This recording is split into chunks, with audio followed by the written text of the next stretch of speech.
You are here, and you said you'd never leave. We need you, Lord. But the only one who knows the truth is the woman. So that's the truth. That's the truth. Don't go and ask your wife. But if you're lucky, they look like you. It's okay. It's okay. You are lucky there because they look like you. If they look exactly like her, you know, it's only her who knows. So when sometimes you can see her shaking in the head when you're jumping up with that boy saying, hey, that is my son, my junior. She laughs, you know. This one does not understand. So this is a problem. And it is also in the church. Yeah, it's not outside in the church.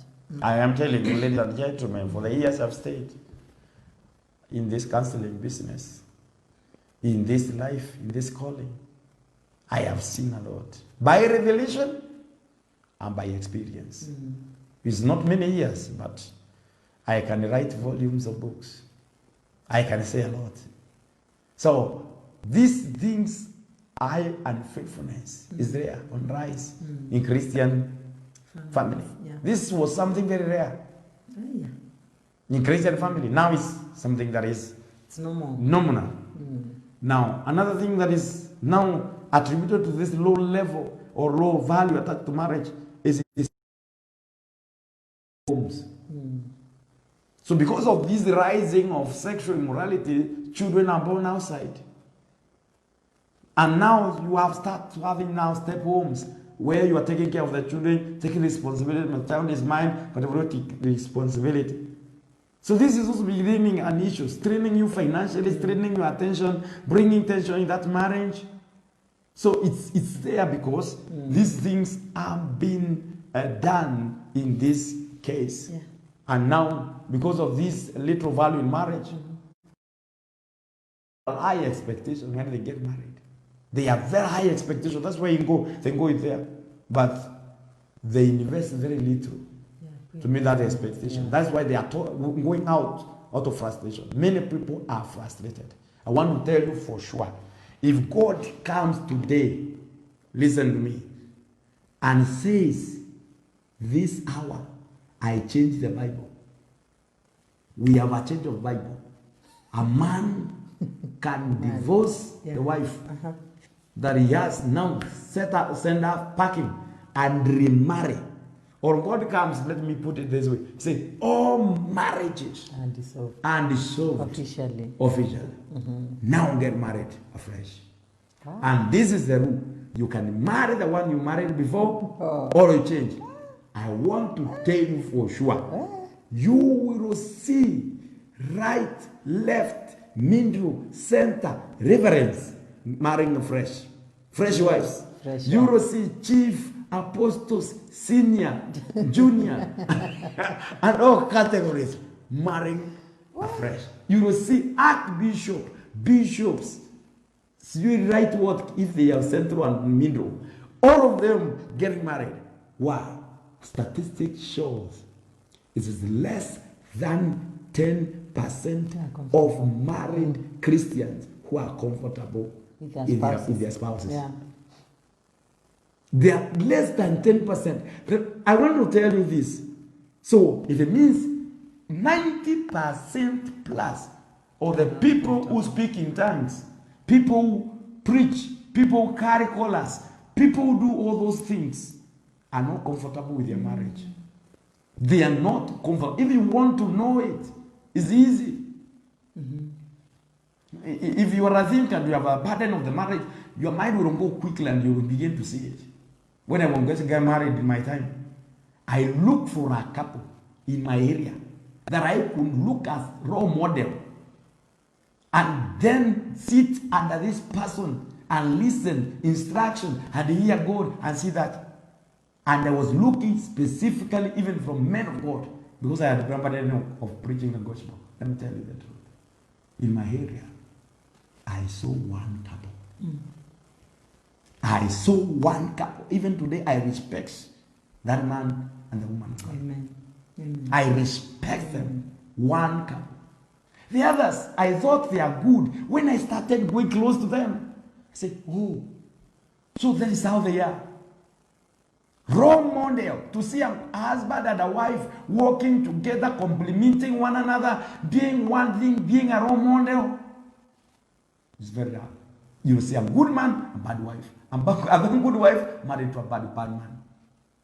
So you try to bring them together. You cannot.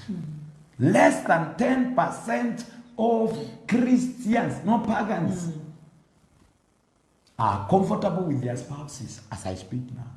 And maybe that statistic was done around 2007, 2008. Now maybe it is even worse. We are relying on statistics more than 10 years ago, and things were becoming worse. I have not come across a current one, but I want to say the current one is worse. It's scary. So where is your marriage? Be sincere. Look at how you are treating one another. If God says today, marriage dissolved, can you marry that woman? Somebody say, hey, God, thank you, God. You have done something. You are relieving me from a burden that I've been carrying for long. For many years. For many years. Some will say, better the devil I know than the angel that I have never seen. So you will stay with her because she is a devil, but you know than the angel that you have not seen.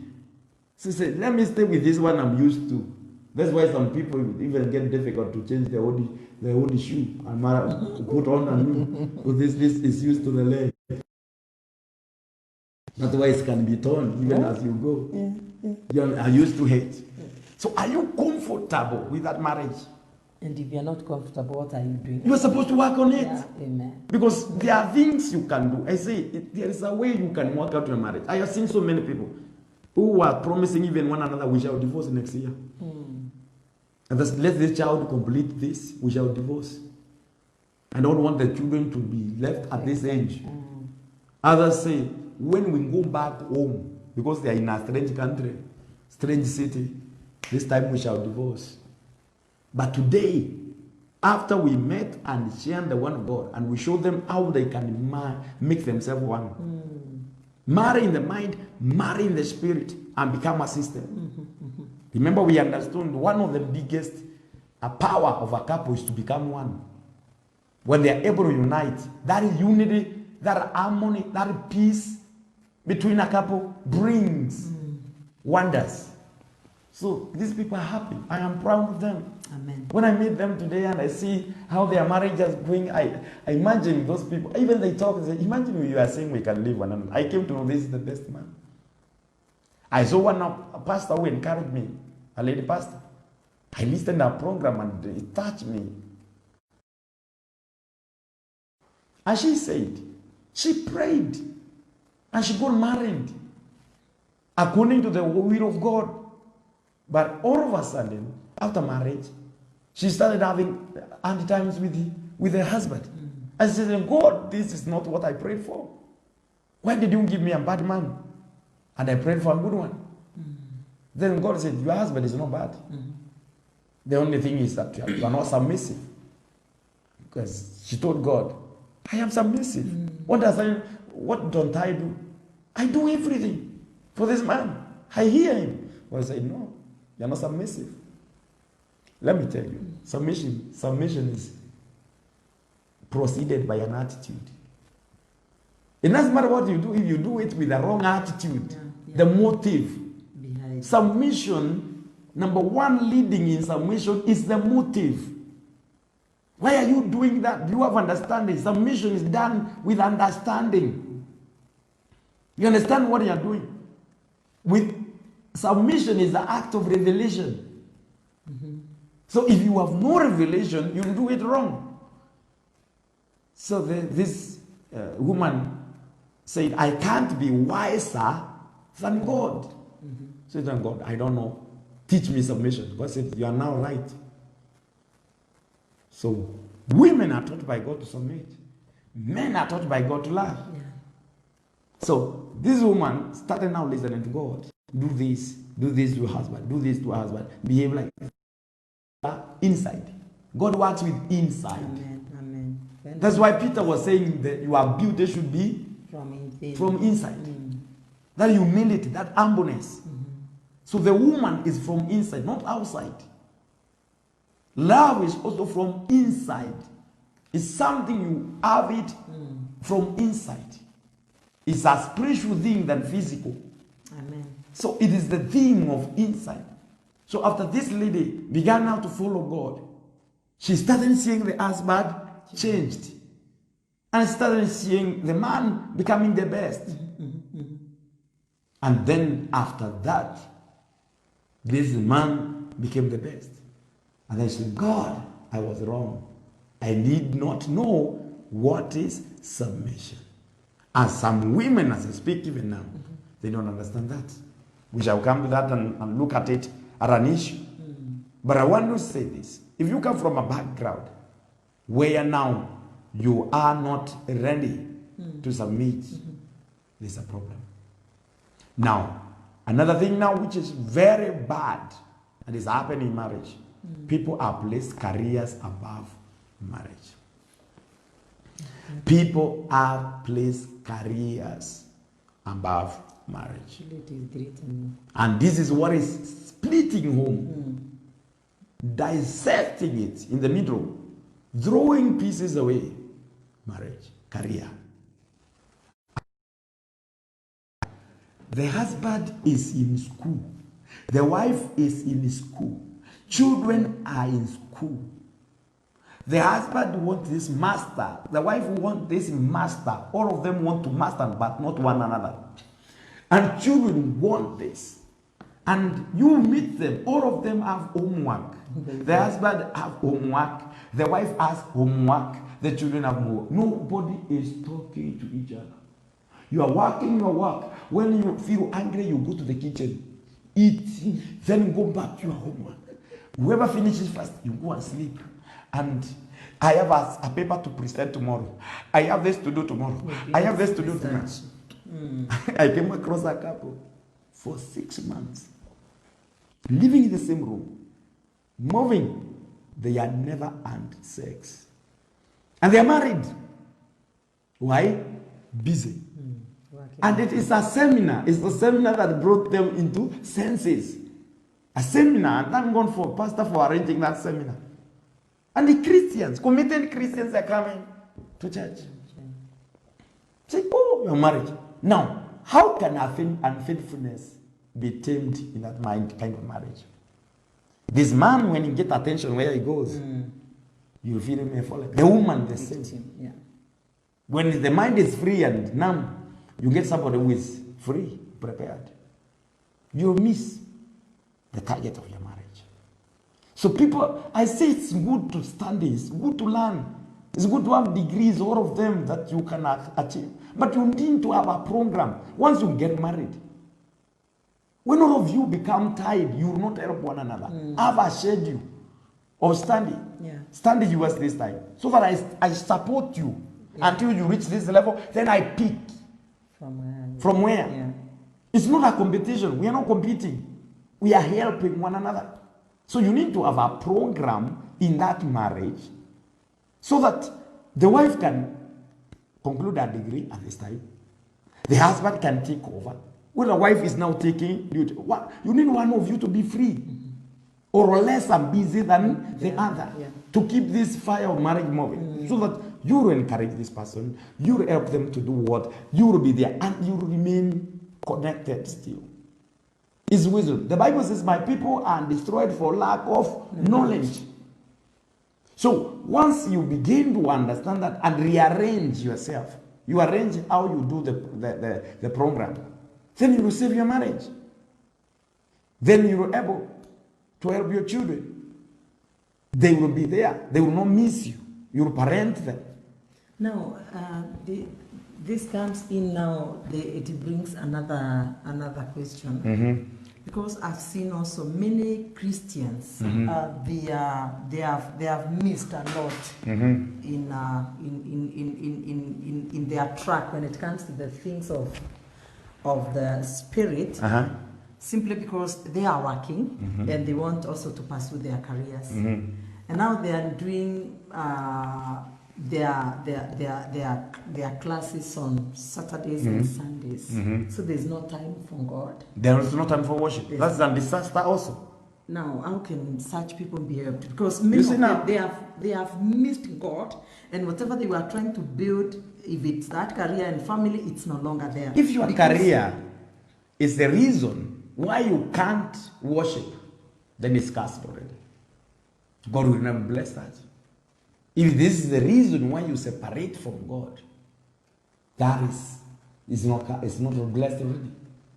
So you have to honor worship, honor time of worship. That's love. That's you're showing love for God. I don't know if there is anybody who loves God who can sacrifice worship, sacrifice the time of worship, and then miss the time of worship, and then go to study, go to class. If that study is done after service, maybe you are going to class from 10. Services are done early, so that maybe there's some churches by 8 they have already done their first service. Then you can worship and then go to class. If that's for a period But of now that you time. have been working from Monday to Friday, and Sunday. Yeah, goes because it's throughout a the- period. It's a period. It's a short period. Yeah. Because this is not something you are doing forever. Okay. As long as you have the room for worship, you can rearrange yourself and organize yourself. I am totally opposed to the couples that the full day is Sunday, or even the lecture starts at 10. Because now they are tired. They cannot wake up in the morning, attend the service, then go to class. They opt to rest, then go by 10 to class. They miss On worship. Sunday. They are already cast. You already get a degree, it will never help you. By the time you conclude it, you will know you have done more damage to yourself, more than good. Maybe by the time you are through, you have no husband. By the time you are through, maybe you have no health. By the time you are through, you have no children. So it is good you honor God. Worship the Lord your God. He will take away sicknesses from you. He will bless your bread and bless your water. He will take away barrenness. None of you shall be barren. None of you shall miscarry. And they shall give you your full life. So some people are standing. If you sacrifice that, then you are left by. So you have to sacrifice your own time. Make sure you get tired, but you keep God's time. All the people are known. The people are known. Like me now, I know there's pastors who go also to class on Sunday. Like me, even if you want to give me degree, not unless heaven. I cannot leave Sunday service. I cannot leave the work I do so that I can be in class on Sunday. I have seen some, even I talk to them and say, I didn't attend the service, I went for class. It's better than they are professionals. But me, I'm called. My work. If this Sunday is not in another time, I cannot sacrifice it in the time that I am supposed to be ministering, the time I'm supposed, even if I'm not a minister, I'm supposed to be worshiping. So worship time is worship time. It should not be substituted. If you want to be blessed in whatever you are doing, worship time is worship time. Yeah. Don't substitute worship time with anything. Amen. So those who have not attached greater value in worship also, they will also attach very little value in their marriage. Yeah. Because church and marriage, they work together like this. Christ is the relationship. Relationship between husband and wife is relationship between unbeliever and Christ. So if you attach very little value to worship, you attach very little value to marriage. And this is going to disturb you and it's going to help you. So it's good to pursue your career. It's good to have a good career, but don't put it above your marriage. There are so many who did it, they are not happy. Today, I say I have experience, and I have worked over 20 years, about 20 years now in this area, and I have seen them. They have come to cry to me when I went to school, when I was pursuing this degree, when I was doing this, when I was doing this, my wife was busy. My husband was busy. This is the time I lost my husband to my mate. This is the time I lost my husband to my best friend. This is the time. And they say it. And it's a real thing. Why? They did not have time for marriage. I was saying last program, a lady loved her career so much. Loved her career so much. To the extent that she handed everything to the house managers. The husband would tell her, we have everything now. Rest. Let us enjoy life. The woman said, no, money is not enough yet. And then the man would say, why do you love us so much? And I said, this is unfair. Because all of us love money. So yours is excess. The woman continued like that. Because of those of her demands and responsibility, children were strangers to her. Husband became a stranger. She brought somebody, a relative, who at least would relate to the children because she thought the behavior of the children and performing in school, all this is caused by the house managers that she's having. She brought her sister, younger sister, after university. Told her, I will pay you well for those years. That you will, before this and this happened, you will have helped so and so to be this and this class, and this will happen. Especially for the sake of the young child. That sister became very close to brother-in-law. And all of a sudden, they started an affair. Because he's always there. She was always there with him. And she can see. The sister is busy. Children became very connected to her sister. Her sister, she was like the mother. When they have problem, they are going to the sister. Auntie, they don't care about the mother. Even if the mother is there. And they started affairs. And they started sleeping together. Even at night when she is around, because she could come tired and sleep like a dead person, the husband would go and sleep with her sister. And to cut a long story short, she lost her sister and she lost her marriage. And the kids never wanted to have her. So what is that for? Something that you regret later. There are some things that can be avoided in marriage and even in life. In other words, the pursuit that you are putting in other things to achieve other things or in other areas of so life, that you can be successful. You should Effort. put the same effort. You should put the same effort when it comes to marriage. Yeah, if you want to be happy. Do you want to be happy? Then put the same strength. I don't know if you have anything about this kind of lack of marital commitment. Yeah, I think everybody should understand now what you're doing, the value that already you are giving to what you are calling your marriage. It matters a lot. You will either invite unnecessary things that you never wanted to invite, because there's no one who will be happy when you're having a stepchild, when you're having another home there, when you're having somebody else there who is sacrifices, because marriage is all about sacrifice. It's all about sacrifice. If you withdraw your sacrifice, you don't want to be tired, you don't want to be bothered so much. There are things, or there are levels. There are levels of marriage you'll never attain, and that is where many are. There are people who are already stuck. They are in their very dark moment, because there are things they were doing and they are abandoned. So you can check, what was I doing and right now I'm not doing it. What was I committed to do and I'm not committed any longer. And going back there, even the word of God is commanding us to go back to the past love, because some of us, because of that value that you have already attached, even that love, even that connection, even the emotions, even the feelings that you had even towards your spouse, they are no longer there. You have not invested anything, and you want much. Understand, it is your input that will determine your output. So I saw a family. Yeah. I remember that. The man was very committed into the place of work. and was working for a certain company. And really the man was like a key person. And he was working to one certain level of promotion. Yeah. To the extent that he really committed himself so much to the company, to the place of work. And the wife was so much committed to the house.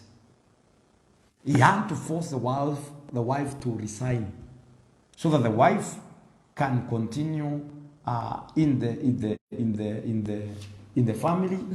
And when the wife continues in the family, this man would continue in bringing up, maybe working out the career. And it went on for some time. The wife resigned, and the wife started listening. The more I have resigned, because you used to say, this only one, my dear, this only one, my dear. Then this thing kept on coming. When he get this promotion, he want another one. So he was promised a big one, and he would return and say, this time we are going to resign and then start our own company. Then the wife say, we have everything that it takes to start our own company that will be free. Should we work for somebody else? And you have that skills, and you don't have time, you are working, you are overstretching yourself. Any meeting that is gone for outside, you are the one coordinating. Anything that's needed, you go. So we don't have time for the children. You don't have time for me. Then the husband said, I will resign. Now, the wife got tired. And after that, the wife went out of the marriage. Because she started sleeping with their mechanic. A person who was making their car. They started sleeping. And when they started sleeping, the day she did it once, and the wife was slow in doing that, but the day she agreed that I'm going to sleep with this man, is the day that this man was visited and also decided to resign. Yeah. So it was like coincidence. So by the time the man returned home, the wife had already committed adultery. My God. And then the man told the wife, darling, now I am free. Okay. I have come. Yeah. The woman was very guilty, like, no, you don't need to resign.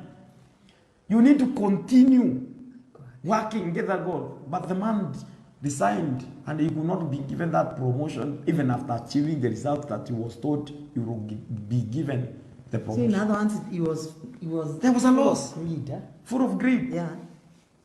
Now the marriage suffered. Because now that pain of the woman, that guilt of the woman cheating on her husband, and she never wanted that. So she was forced. She was forced. Yeah. And that is why we are saying there are so many things that are happening in marriages because of the way people now, they have no marital commitment. So when marital commitment is not there, these troubles come. These things come. They happen. So we are asking for us to see good coming to our family. We are supposed to avoid or move away from this kind of marital lack of marital commitment. Because that is what will kill men. You will pursue your career. I have seen even ministers of the gospel. You do a lot in ministry, but the end of it, you lose your marriage. And it will be a very big blow to that ministry, which you have built over years. Because it will be a very big... And I want to tell you, man of God, it is easy for politicians to be forgiven when they do mistakes. But it's very difficult for pastor to be forgiven once he makes an error. I'm not saying God will not forgive you. God will. But people, society. Even I ask some people, some trainers somewhere, I ask them, why are you so much against the men of God? Because when a pastor commits this, it's becoming all over. Breaking news. See, he asked me a question that made me understand. He asked me, have you seen in a place where the government is fighting China, and then the chief is drunk and is got selling chaga, what happens to that chief? Will anybody forgive that chief? Say no. Why? He is supposed to fight what he is doing. Say, also pastor is raised to fight that. So if he does it, no one will be willing To forgive. to forgive him. I pray in the name of Jesus. Amen. That you will begin to get committed into a marriage so that you will begin to see the results. Amen. If you are not committed, you will not see the results. I know I want to say something else because of our time. Another thing lacking in our today's marriage, Christian marriage, is this. Men have become passive. That's right. Men have become passive. Passivity among men. In other words, men are no longer initiating things. And they're the ones that are supposed to take initiative. Actually, they have been displaced. So this is displacing them. Men are no longer taking initiative. They have become passive. Passivity among men. That means because of this passivity, men have lost leadership power. Men have lost leadership power in marriage relationship. And I want to tell you, without fear of contradiction, many men are not in charge of their marriages. Even as I speak now, many men are not in charge of their marriage. Many marriages, right now as I speak, they are controlled by women. I don't know about your area, but where I come from, where I am now, most of the areas I've gone through is women in control. To the extent today, if a woman decides, say, I am not going to fellowship to that church, I'm going out, the man will follow her. Without no reason, without any genuine reason. If the woman wake up with her emotion and says, this is what we are doing, the man will follow. Why? For sake of peace. They have become passive. What they are calling peace is passivity. I don't know where you are. So most men have lost power. Very few have a stand. I've seen very few who have a stand and they have not lost their authority. But majority, 90% have lost power. It's only 10. Now, because they have lost power, I will tell you why, the reason why.